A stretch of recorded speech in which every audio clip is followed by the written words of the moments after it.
Well, I think this is an interesting time in society. Government is not the most popular at the moment, and there is sometimes a perception that government workers don't work very hard. But there were a lot of ideas that people just wanted to go home early, that we were going to go to the buffet, and I did a video after our initial post saying that the building was closed, kind of explaining a little further why it was closed, that the building was shaking, that people were scared, and there was a lot of personal attacks on that as well. But again, I've been doing this a long time. I've got thick skin. I'm just doing my job.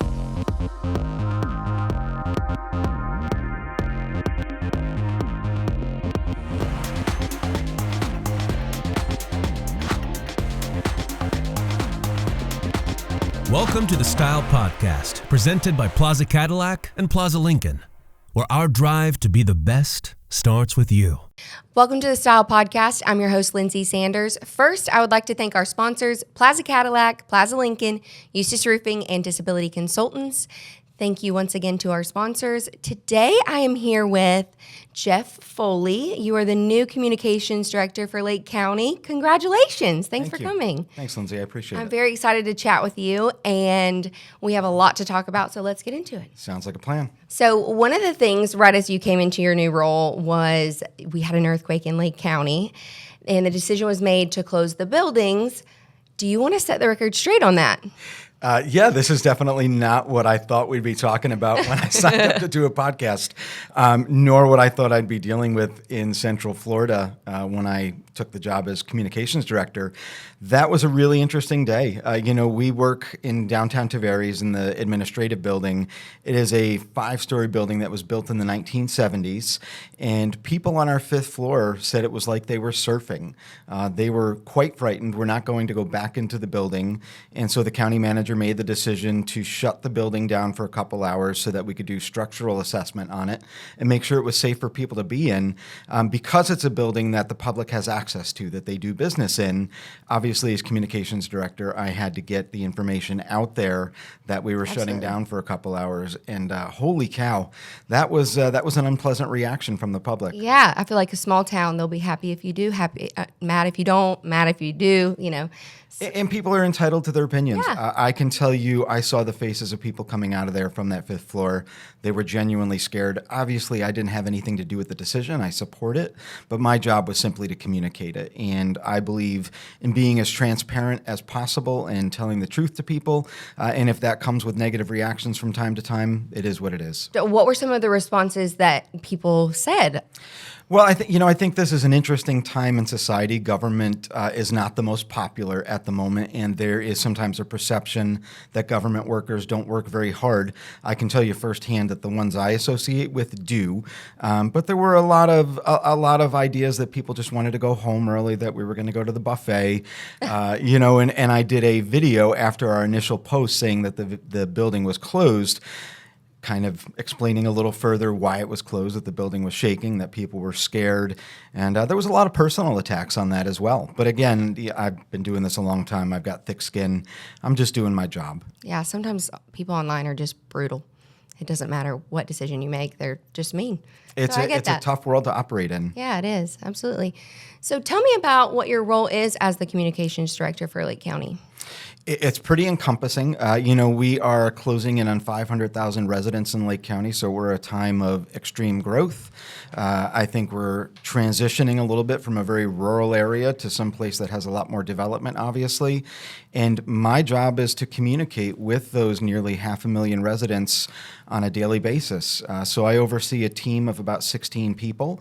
We have videographers, we have graphic designers, we have social media experts, and I try to build this strategy on how we're going to communicate and how we're going to make sure our residents have access to the information they need.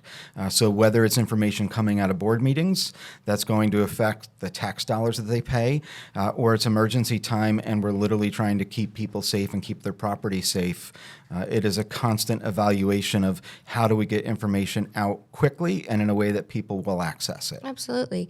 What did you do before this role? Everything under the sun. Okay. So Give me a little biography. Where'd you grow up? I'm from upstate New York. Okay. I spent the first 50 years of my life there. I was a reporter and a newspaper photographer for quite a while. I then transitioned into wedding photography. My wife and I owned a business that fed a family of 5 for about 20 years. Wow, we 5. photographed over 500 weddings, shot weddings in Europe, South America, NFL locker rooms. I mean, it was really a very cool gig. Collapsed during COVID. And when COVID hit, I got sick with COVID and pneumonia and ended up in the hospital. When I got out, I said to my wife, our business is failing. I feel like I just got a second chance with my health. You've always wanted to go to Florida. Maybe this is the time to do it. 6 weeks later, we were in Florida. We bought a house through a FaceTime tour. Wow. That happened a lot during COVID. My wife does not mess around. So we made the journey, really big trip to transplant your family. When we got here, I spent about a year going back and forth between Florida and New York, finishing up contracts, shooting the final weddings, and then trying to figure out what was next. I drove Uber, I delivered appliances, I did whatever I could to put some food on the table.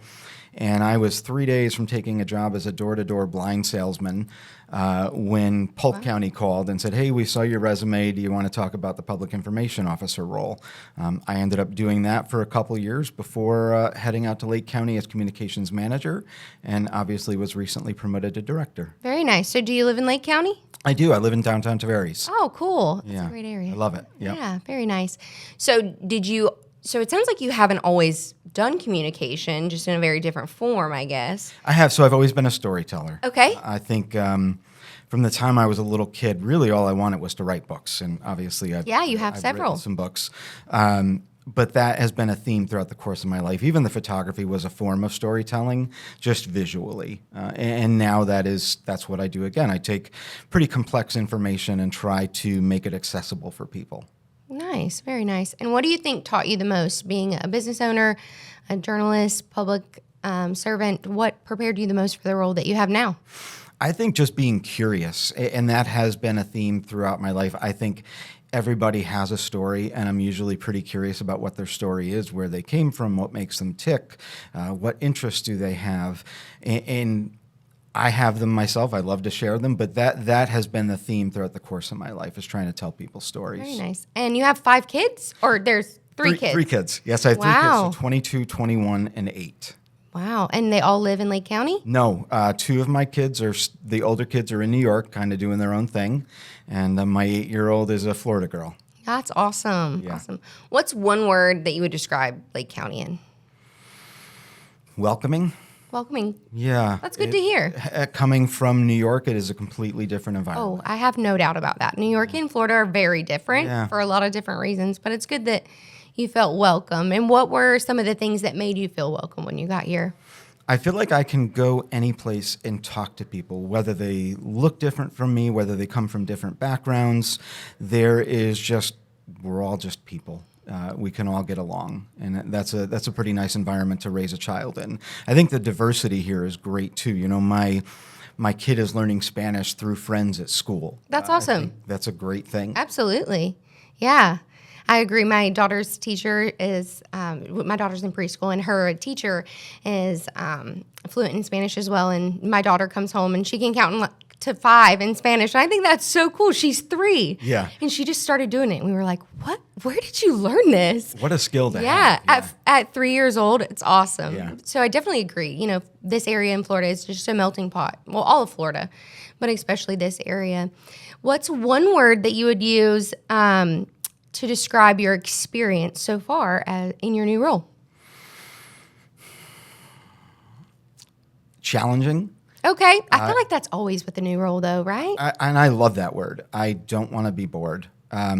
I am extremely supported at the county. It is challenging. There's a lot of information that has to get out, and we're in a time when information is moving so fast. You know, people expect it quickly. They expect it on the platform they want to receive it in, but we have to obviously make sure it's accurate before we put it out as well.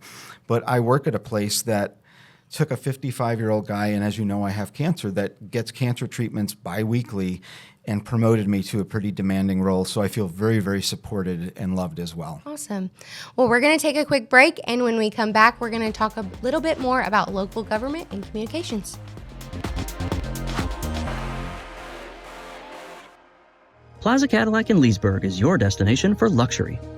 Choose from our wide selection of gas-powered SUVs and sedans with attractive savings and rates starting at 2.9%, or make the move to electric and also take advantage of these limited-time offers. Plaza owners enjoy a wide range of benefits, such as 4 years free maintenance, free car washes, and more. Visit us today to experience the Plaza difference. Plaza Cadillac, across from the Leesburg Airport. Our drive to be the best starts with you. And we're back with Jeff Foley, Lake County's new communications director. Jeff, dumb it down for us. What actually does the communications director do? So if you've been on Facebook, you see that we're pretty active. Yes. And obviously there is a strategy behind that communications, and it's not just the Lake County Facebook page. We have fire rescue, we have emergency management, we have LinkedIn channels, we have YouTube channels, we have Instagram channels, and those things all need to be managed. There needs to be a strategy behind them. So it is a lot of that. Our department also works on branding. So, whether it's the Wolf Branch District or it's Lake County Water Authority, we're helping those folks develop their brands and develop their logos. We are the overseers of the brand for the county. And that, there's a lot that goes on in the county. A lot of people using the brand, so we try to make sure that it's used correctly. We do, I'm sure everybody has seen Commissioner Smith's board shorts. We film those, we schedule those, we edit those, and then we do a lot of emergency information, and that to me is one of the most important things that we do. So whether it is filming PSAs during droughts to make sure people don't set our woods on fire. Yeah, that one's important. Getting information out there, drowning prevention stuff. I know this week we're working on some alligator safety stuff. That's been kind of a hot topic in Central Florida lately, but it really is diving into what our residents need to know about the services that the local government provides. I think where we are one of the biggest assets to the county is during times of emergency, during times of activation. And we will be at the EOC, the Emergency Operations Center, 24 hours a day. I think during Hurricane Milton, I worked quite literally 125 hours that week. Wow. Up at 1 o'clock in the morning, I was working at Polk County at the time, but it's a similar role here. But 1 o'clock in the morning when there was a flood in one of the shelters, trying to figure out how to keep people safe and communicate what was going on. It's a nonstop. The need for information is so hot and heavy, and that is our job. Yeah, absolutely. So I know misinformation is huge, and we get a lot of it now with social media. Where should we be finding our information so that we're getting the accurate information, other than the Style Podcast, of course, Other than Style Podcast, our website is probably the best place to get information. You know that it came directly from us, but our Facebook page is constantly up to date as well. And then weather information is obviously really important in Central Florida, and we have some great forecasters here also. And as we move forward during times of emergency, I'm hoping we'll be able to utilize our relationships with some of those meteorologists and get their information on our pages too. Very nice. Well, we want the gossip. What is one of Lake County's biggest struggles right now and things that you want the residents to know about what's going on? I think growth is the topic that is always on everyone's mind. And I think growth is inevitable. People are coming. I mean, I came from New York. There's a lot. I meet people from all over the world in Central Florida every single day of the week, and they're coming. They're coming very quickly. Obviously, they need places to live. What I would love for the public to understand is that the county does a very good job and is constantly working at smart growth, at growth that makes sense, that benefits the community, that benefits the residents that have been here for a long time, and benefits the people that are still coming. We want this to be a place that has lots of green space, that people can still go out and enjoy all the things that they've enjoyed in Central Florida for a long time, whether it's hunting, fishing, walking through trails, kayaking. I had the opportunity not too long ago to do a seaplane tour with the Jones Brothers. Oh, cool. And you hear constantly there's no green left in Lake County. You get up in that plane and you see there's still lots of fields, there's still lots of green space, and I know the goal is to keep it that way and to give paths for wildlife to be able to move along and not push them out of their environments. But the growth is here. We just need to make sure we do it smart. And I know that our Board of Commissioners is 100% committed to that. Yeah. And do you think that the Lake County residents are having issues with the growth itself, or just everything that comes along with it? Do you feel like they're going to be sad to lose their small town feel, or is it mainly just the land, the schools? Are people concerned about, overcrowding in school systems? What do you think it really is? All of the above. Okay. Yeah, growth impacts everything. It impacts our quality of life. It might mean that we're on roads longer. It might mean that roads deteriorate quicker. It might mean that schools are a little more crowded, obviously, and that is where the planning comes in. So we are currently putting the finishing touches on our comprehensive plan, which really determines how the county is built out. And again, I can say that people that are much smarter than me and are very committed to smart growth are working on that plan, trying to maintain the quality of life for everybody that's here now and will be here. But I think change is hard. Even when it's good change, it's hard, and growth brings change. Yeah. I really feel like we're at a crossroads where we've had orange groves. You've been able to go out and ride ATVs on property. That's obviously getting harder to do, and people struggle with that. Absolutely, yeah. I think a lot of the residents, as a realtor, I think, a lot of what I hear is just people are concerned that the town that they grew up in and love, it just looks so different. But that's anywhere. I mean, I just went back to my hometown and it doesn't look anything like it used to. I think that's kind of just inevitable. Mm-hmm. Yeah. We are trying to build smart communities as well. If we look at Wellness Way, for example, Wellness Way is going to be built to be a work, live, play area. And it's an amazing project. I attend these monthly meetings for Wellness Way where it is municipalities, it is energy service providers, it is water facility folks that are all on the same page to build this community where people will have everything they need in one area. So it's not just homes. We're attracting businesses there. There will be residents there. There will be parks there. There will be places where families can get out and enjoy life without having to get in a car. And I think that is one of the biggest struggles we have in Lake County. 70% of the population that works goes out of Lake County for work every day. I would love that to not be the case. I think that's not time that you're spending with family. That time you're sitting in your car going to Orlando. Yeah. As a dad of an 8-year-old, I want to be home with my kid after work. I want to be going to softball practice with her, and I want that for other folks. So the county is very aware of the need for that and is working to make that happen. That's awesome. When I moved here, because I'm not from Lake County either, when I moved here, I really did think, what's the industry here? And everyone just used to say, well, it used to be orange groves, but we do need a new industry if that's not going to be our industry. So I feel like it's kind of just the serving industry right now, or you leave Lake County. So it'll be good for that. It will be. It is. So we have a team that is committed to working to bring businesses in. It is so competitive, though. I mean, these businesses, every community wants them. The businesses that offer the high-paying jobs, they get a lot of incentives to go places. So it's a cutthroat business to bring big business in. Yeah, absolutely. I agree with that.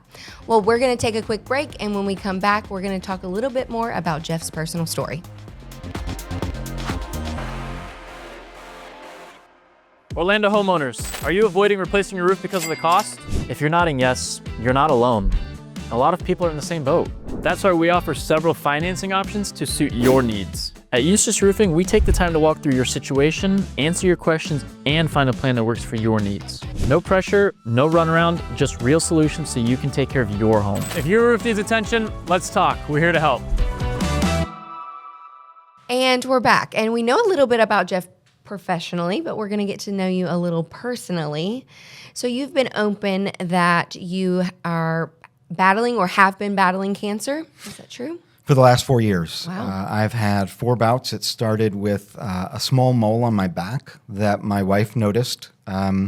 We were in that transition stage from Florida to New York, so I put off getting it looked at for about a year. In fact, I waited until it stared to bleed. Oh, no. My story could have been much different if I'd listened to my wife. That's typical. Yeah. Listen to your wife. She knows best, at least in that scenario. But by the time I got to Moffitt Cancer Center, it was stage 3 melanoma. Wow. It was all throughout my lymph nodes. So I have had in the past 4 years 4 bouts of metastatic melanoma. It's been in my brain, my lung, my adrenal glands. I've had 5 pretty significant surgeries, lots of treatments. And the interesting thing with the treatments is you can look like, as a cancer patient, you can look like you're doing great. they're killing the cancer, but they kill other things as well. So I have developed from treatments type 1 diabetes. I've been in the hospital in the emergency room with vertigo that was first diagnosed as a stroke. It really, the treatments wreak havoc on your body. And I'm very fortunate as a stage 4 cancer patient that I function as well as I do. God is very, very good to me. I'm a very active dad. I'm a very active husband. And obviously I work a pretty demanding job. But there's a lot going on behind the scenes. I have lots of days where I go home and I just have to crash. I'm just wiped out or my stomach hurts a lot. And I hope when people have folks in their lives that are going through chronic illnesses that even on the days they look good, that their friends and family understand there may be stuff going on behind the scenes. Absolutely. You never know what somebody's going through because, like you said, they can look perfectly normal, but they can be have a lot going on. And so give them grace. And you get good at wearing a mask. You kind of have to if you want to function and keep a job and keep your relationships healthy and all that stuff. Absolutely. So you also have several books that you've written. Did that come after the cancer? Some of it did. I've actually written a baker's dozen of books, 13 of them. I brought a few. This book, War on the Floor, was something I dreamed about since I was a little boy. I was an athlete in high school and college. I was a cross-country runner. I say athlete, but I was a varsity cross-country runner in college. I was, but I grew up wishing, I could play professional football, or professional baseball. And I was working at the Albany Times Union as a sports writer. I went to a free agent tryout for the Arena Football League to write a story about it, and I got my behind kicked. I was absolutely terrible. But the story was nominated for several awards. It really was very well received, and one of my editors said to me, "You're a lot better at writing about yourself than you are being a reporter. You should see if they'll let you write a book."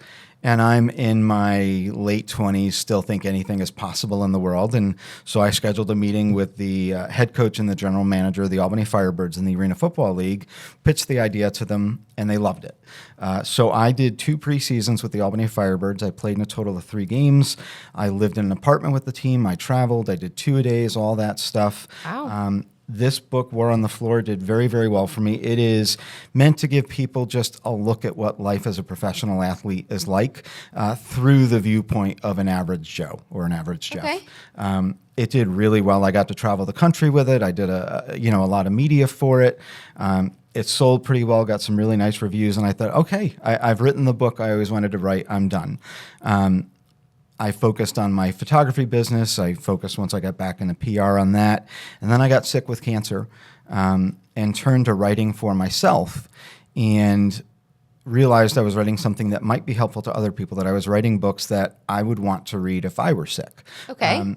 And I wrote a book called Healed on the Inside, which is really very memoirish about the trip through cancer and the importance of leaning on God and the importance of a family support system. That book did very well for me. It was number 1 on a couple Amazon bestsellers lists, which I've always wanted to be a New York Times bestsellers list. I'll take Amazon. Amazon is almost just as good. It was very cool. So I wrote that book, and again, I thought I was done. When I rang the bell at Moffitt, I thought, okay, cancer's done. I wrote a book to try to help people. Again, I'm done because books are a huge commitment. They take a lot of time. Absolutely. And you're up at night. I write while my family's sleeping typically. And then I got re-diagnosed and then re-diagnosed again. Oh, no. And I started to write, and I thought, well, I'm just going to write for myself. And that turned into an 8-book series called Strength for the Journey. This is the first book in the series, Faith Over Fear. But I don't write like I'm a theologian. I write like I'm an average guy who loves God. But they are to demonstrate that you can choose joy in life's valleys and that God will guide you through them. And these books have been wonderful for me. They give me a way to share my testimony. Cancer has actually given me a lot. It's the weirdest thing in the world to say, but cancer has given me a lot of things in my life, and number 1 on that list is an ability to show how good God's love is to other people. And so as an example, I had a screw in my tire the other day, and I had to get a ride back and forth to the body shop. And the 2 gentlemen who gave me rides were going through tough times in life. I talked to people. Yeah. And I, the next day, went back and dropped them off copies of one of the books to kind of try to help them through the situation and just let them know God is there for them. That's awesome. That's really cool. How do you think that getting cancer changed your career, your journey throughout life? I mean, all of it. It changes all of it. It's interesting. So I learned more about my wife the first year that I had cancer than I did in the previous 10 that we'd been married. Wow. I've always thought my wife is a fantastic person. She's a beautiful woman inside and out. She is much more beautiful than I had any idea. She is the rock that keeps our family together. That has shown me how important it is to have family that has your back through a journey like this. But I think the biggest thing it has done, I was a Christian before I was diagnosed. This has really solidified my relationship with God. I couldn't get through what I've gotten through without God. I remember very clearly the first day we were in Tampa Bay to go to Moffitt to get the first set of scans that in my mind would determine how long I was going to live, whether I was going to live or die. And the night before those scans, my wife said, "Jeff, are you okay?" I said, "What do you mean?" She said, "You're really calm. Like you seem like you're having fun." That's not That's you. not normal. That's not normal in this situation. And I said, "I've really turned it over to God. I don't have a choice. I've turned it over to God." Wow. And with your faith and your experience, how has that changed the way that you lead others? I think, as I mentioned, cancer has given me a testimony. It has given me an opportunity to share how good God is. Obviously, at work, that's not something I can do. That's not the environment for that. But I do still put God first in my leadership. I try with my team to make sure that I lead from a place of kindness, that even when I'm upset about something, that I'm not punitive, that there's an opportunity for people to grow, for me to grow from those experiences. I think it is also it reinforces how short this life is, and it is important to choose joy every day. And I try to emphasize that to everybody I interact with, whether it's at work or it's at home, but work should be a pleasant place for us to be. Yes, we work really hard. My folks work exceptionally hard. The need for communication is so significant, and it's so fast-paced that we often don't get lunch, we don't get breaks, we work really hard, but we can still be really kind to each other and help each other grow and find time to laugh and enjoy our successes. Yeah, it's interesting that you mentioned how cancer has changed your life and given you an even better life, which I know that sounds crazy, but I also feel like every person that I've met that has had cancer, not every, but most people, they're very inspiring. They have this fire in them that, they just have tons of love to give and tons of joy. They find the joy in everything. And I would think that it would be pretty hard to find joy in a situation where, you're kind of down and out. There's nothing you can do about that. I used to think that too. I was a spokesperson for the American Heart Association and dealt with a lot of families that had lost kids to heart disease, that had lost kids to heart attacks. And I always thought, if I was in their situation, I couldn't be out talking about it. I would be home grieving. I'd cry all day. All day long, Yeah. right? And we are so much more resilient than we think we are as human beings. And then for me, just to see how God has been there for me, there is no way I cannot share that love and that joy. And people don't have to believe. I don't push my beliefs on other people, but I will always try to share how good God is just through my actions. I've never said the words thank you to cancer, but cancer has given me a lot. Again, as I said, it's brought me closer to God. It's shown me things about my wife that I never knew. I had no idea how strong she is. It's made me realize how important it is to be a dad and give my kid memories while I'm here. So I work really hard, but I make sure when I come home that it's her time as well. And I don't know if I would have done that without cancer, because you kind of think, I've got forever. Yeah, absolutely. I don't have forever. It does change a lot of aspects of your life, your perspective and everything. Well, I have a few questions for you. Tea or coffee? Coffee. Coffee. Okay. How do you like your coffee? Black? Simple. More cream than coffee. Okay, me too. Me too. I want it to be pretty much milk. And I'm not a very sophisticated coffee drinker, and I don't do I do my Folgers with cream at home. Okay. Do you have any hidden talents? And if you say sing, I will ask you to sing, so choose wisely your answer. I did have a career as a musician in my younger days. I will not sing. Okay. But we do have, my music is on Amazon, etc., and my family and I do have frequent sing-alongs. That's awesome. Yeah. My family does not. We are not singers at all. I've done shows and in front of thousands of people. I was never the person people were coming to see. I was the opening act. But the coolest thing I went back to it when I was about 50 years old, put out an album just kind of for fun. Yeah. And I did an album release party. It was maybe 300 people there, but my family was in the front row singing the songs back at me, including my kid and That's my awesome. kids, and it was so cool. That's super awesome. What's one message that you want to leave with Lake County residents before we wrap up? Your local government cares about you more than you think. The people that are at Lake County, from the commissioners on down, work exceptionally hard to make this a good place to live and raise a family. That's awesome. And I do think it is a great place to raise a family and have kids. I mean, it's a wonderful place to live. So we do appreciate all the work that everyone puts in. And also, we appreciate you. Thank you for coming and talking with us today. You have an amazing story, and you're an inspiration. And I look forward to seeing what else you do in Lake County. Thank you, Lindsay. I appreciate you having me. And thanks for joining us. We'll see y'all next time.